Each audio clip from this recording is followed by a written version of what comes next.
Hello y'all, welcome. My name is Lauren and today we're gonna be pretend unboxing my very first Sailor. So I have had this pen for a couple of weeks now, but I just wanted to use it to get to know it a little bit more before doing like official new pen day review, even though I do love, fresh out the box, people's first impressions, but I wanted to really let this one settle in. So I'll get right to it. This is the box that it comes in. It looks like a box. It is a box. Amazing. And then we'll open it up. Ta-da! And, oh yeah, this is actually where it's been the majority of the time since I got it in my Hobonichi. Yay! But we'll just pretend that it's in here. I actually can't remember if this was underneath or not, but it's like a little warranty card. Yeah, I don't think it says. Doesn't have like a serial number on it or anything, but nice little warranty card, I guess. Pretty nifty. And then it's kind of interesting. This is my first Sailor, so I don't really know, but it seems like the majority of the cost of this pen for me was $220 from Yoseka. I was about to say $222 for some reason, but that's not correct. So this is $222, has a 14 karat gold nib. And I think, like, honestly, most of that price is in the materials of the pen. There's other companies that, have very nice packaging and are, some people really like their pens. That sounded so shady. But anyway, this pen, I do really feel like the price point is in the pen itself. It does come in like this sealed plastic sleeve situation. Yeah, I think I just cut the bottom. I think actually, yeah, it might have been the other way around, but doesn't look like at first glance like a $220 pen, which is fine, I think it's like they're like warranty that like no one has ever opened this pen kind of thing. So I totally appreciate that. And I got a medium fine, so it's this like kind of cool little sticker on there. It's just like a little bit surprising because obviously I would much prefer the cost to be in the actual item I'm purchasing, but I think I'm kind of used to like fancy packaging, nice boxes and stuff. And not that this isn't nice, but it's not like, I don't know. There is one specific brand that I'm thinking of that I did not enjoy, but I don't want to spend this whole video bashing on them. But anyway, this is the packaging. It looks nice. It's just not quite as premium as I was anticipating, but I don't know what I was anticipating. Obviously, I would rather it, again, all that cost be in the pen. And then you open up this little cushion thing. Ta-da! And I am using the converter that it came with, which is this silver converter that you can see here. Actually, we'll unbox it, unwrap it. Ta-da! So it is a silver converter. I do actually have a gold converter, but the question is, so the gold converter is currently in my Fude pen, and I don't know if these two pens will be empty at the same time for me to switch the converter. So this is also a Sailor, I guess, yeah, oh wow, so this is my second Sailor technically, but this is a much cheaper pen. This is a Fude de Manon pen from Sailor. I forget what the angle is. I think the colors are different angles. So there's pink, there's green, and another color. There's three colors. Two of them are the same angle, I believe, which is a little confusing. But anyway, this is the gold converter, and obviously I got it because of the gold trim on this pen. Trying not to get ink everywhere. So I don't know, I do kind of, well, I think this is 14 karat gold, or I should know, I don't know. But I don't think this is like gold, if you know what I mean. So maybe I do actually kind of like the silver in there better. I don't know, let me know what you think down below. So the converter was in the box, and then a bunch of info. Ta-da! Neat. I do like the way that this folds. Very satisfying.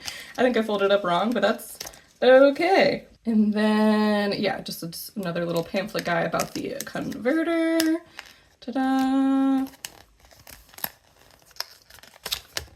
And I'm pretty sure Sailor converters are like universal across Sailor pens, but only with Sailor pens. Some converters you can use in other types of pens, but not the Sailor ones, I believe.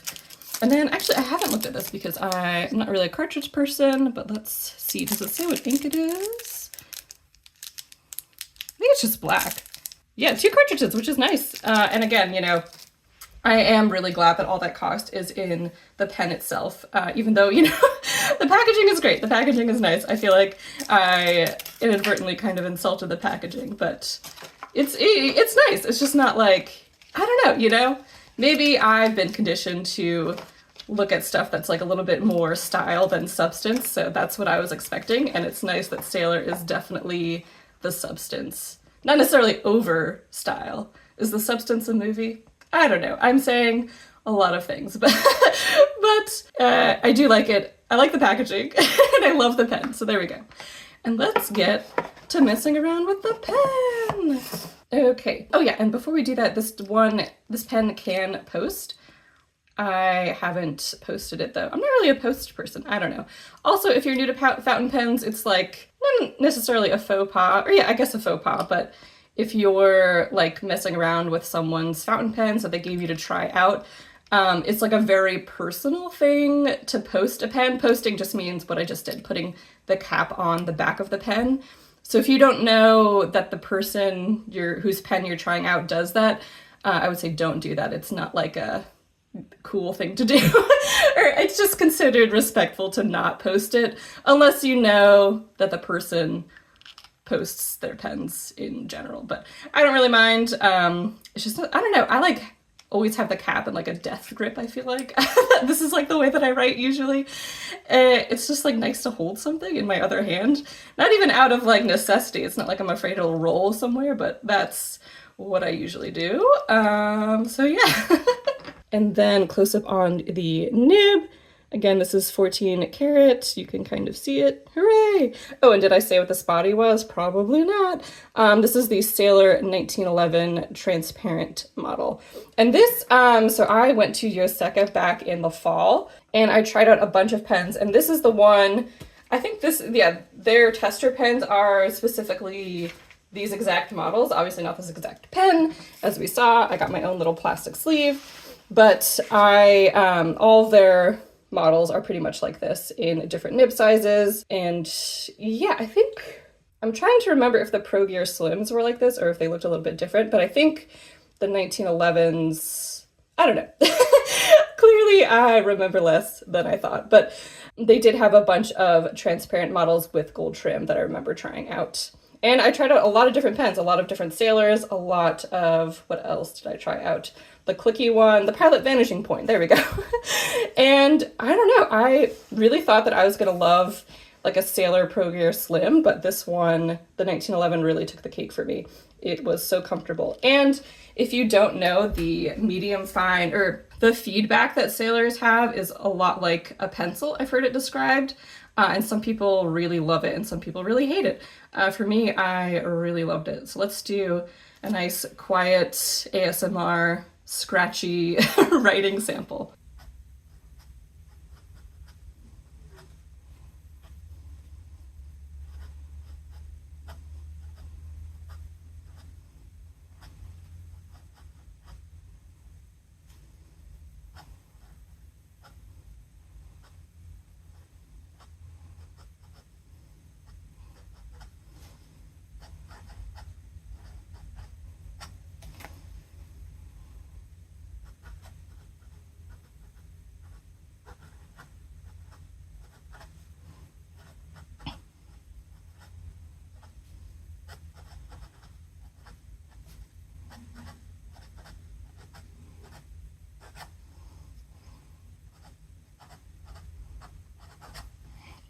Okay, hopefully you enjoyed that and the camera picked up enough of the nice scratchy sound. And the pen itself isn't scratchy at all. It's super smooth, always starts up right away, definitely not like a slow starter or anything like that.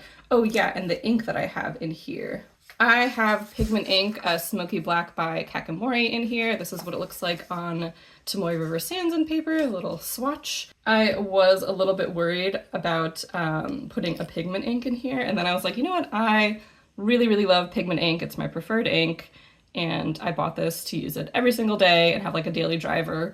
So if I don't put the ink that I want to use in it, then like what am I doing, you know? I do feel like I haven't, not because of the pen, but I don't know, I've been trying out some script styles and I really don't love the way that this turned out, but that's because we just gotta practice, you know? We'll do a couple more swirly whirlies so you can like see more of the medium fine nib. Sometimes I kind of feel like it's a little angled, but I think that's in my head. I don't think it's actually angled as in like there's a different thickness in the vertical strokes or the horizontal strokes versus the vertical strokes, but no, those are like exactly the same. And apparently, I haven't done this yet, but apparently if like a quality pen, you know, because it could write in the reverse. I don't know, but again, I think this might be because of the ink and not necessarily because of the quality of the pen. Pigment ink is a little bit like stickier for a lack of a better term. So I definitely have had pens that can write like in the reverse like that. So I don't know, but if it is my pen, let me know. Yeah, I just really love it. I have been obsessed with writing with this like every single day. At first I thought it was going to be, not that I was going to be precious with it, but that I was going to be use it a little bit more selectively, but it's actually replaced probably the cheapest pen I have, which isn't even a fountain pen, but this Uniball 1 pen.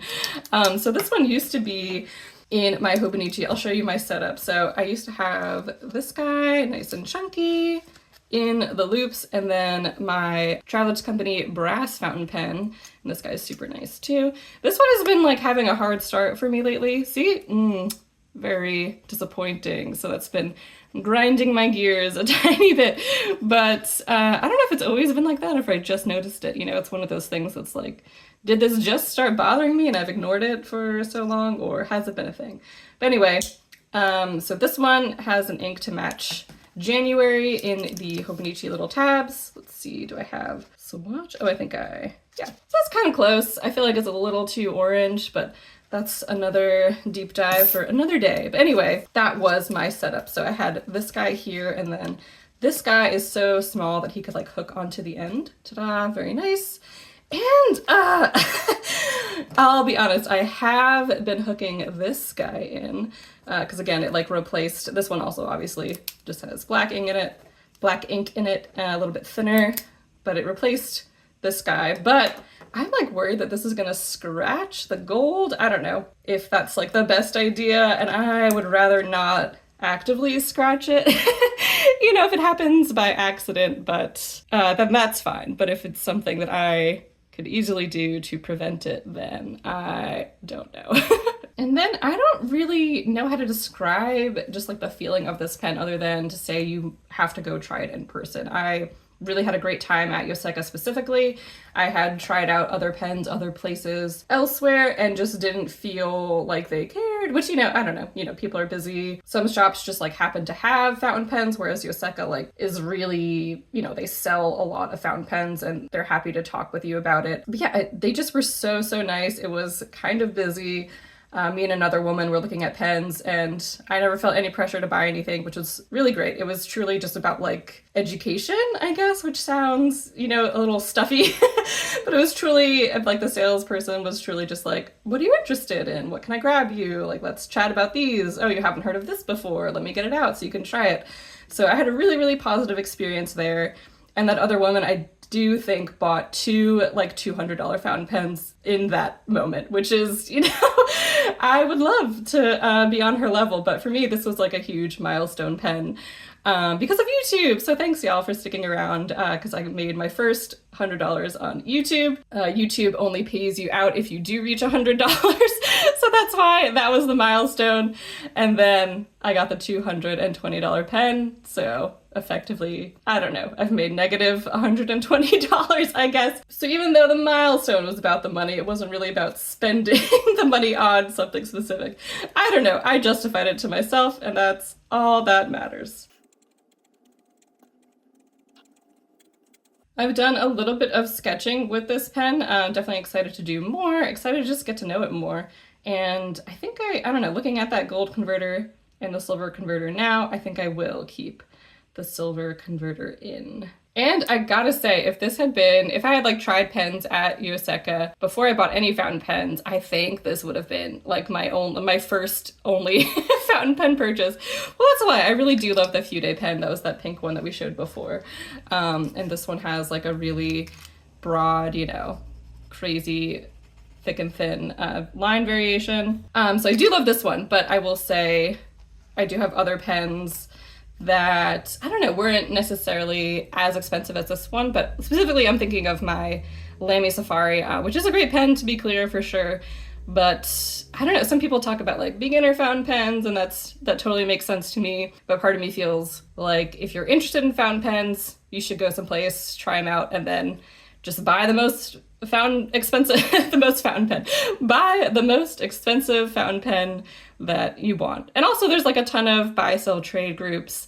You could definitely find these other places for maybe less money. So I think there's a lot of options. But yeah, the fancy fountain pens are worth it, unfortunately. I know, which I said to my husband, and he was like, why unfortunately? It's like, oh, because I want like 20 more of them now in different colors. And he was like, great, get 20 more, which is being hyperbolic, but maybe. I think the next step for me, honestly, will be to explore some more nib options. I do love the medium fine, and the way that it writes, I fell in love with that whole experience, but it's so tempting. I've seen some architect nibs, some crazy like beak point nibs, and then different from Sailor. Actually, I'm sure there's ones that are compatible with Sailor, but vintage like flex nibs that look like so much fun.